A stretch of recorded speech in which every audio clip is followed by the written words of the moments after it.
দিদিভাই আপনার নামটা আরেকবার বলেন। পিয়ালি সাঁতরা, আপনি কোথায় থাকেন? বৈতল, বাঁকুড়া বৈতল। আপনার কি হয়েছিল এর আগে?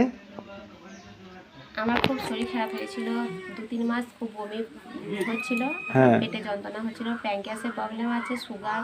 সুগার, আচ্ছা। সুগারে কি ইনসুলিন দিতে হতো? হ্যাঁ, সুগার ইনসুলিন আগে ওষুধ খাওয়া হতো, তারপরে আচ্ছা।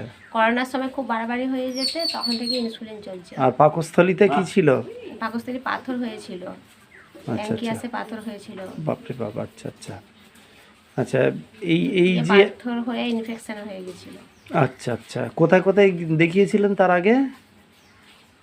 দেখানো হয়েছে চারদিকে, ভুবনেশ্বর যাওয়া হয়েছে, বাঁকুড়াতে মেডিকেলে ভর্তি হয়েছিলাম, কলকাতা পিজিতে দেখানো হয়েছে। হুম হুম। আমাদের এই সেল থেরাপি ট্রিটমেন্ট আপনার কত কত মাস চলছে এটা নিয়ে? 5 মাস? হ্যাঁ। 5 মাস। এখন বলুন কতটা মানে এখন কতটা ভালো আছেন বলুন? আগের থেকে এখন খুবই ভালো আছি। খুবই ভালো আছেন। হ্যাঁ। বমিটা আর হয়? না, বমিটা হয় ইনসুলিন দিতে হচ্ছে আর? না। ইনসুলিন কবার করে দিতে হতো? আর 2বার করে ইনসুলিন নিতে হতো।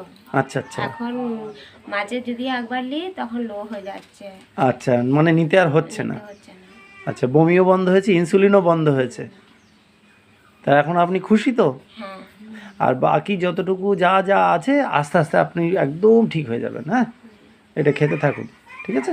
আর এখন পা হাত পাগুলো যন্ত্রণা হচ্ছে, পা হাত পা যন্ত্রণা হচ্ছে? মানে একটু ঘোরাঘুরি বেশি করলে। বেশি তো করার জায়গা নেই আপনার, বেশি ঘোরাঘুরির জায়গা নেই, তারপরেও একটু চেহারা। রাতে ঘুমাবার সময় মিটমিট করে মনে হয় যেন বিনছে, সেরকম আচ্ছা আচ্ছা, মিটমিট করে। আমেশাটা আর বেশি নেই তো? না। যাক, ভালো হয়েছে।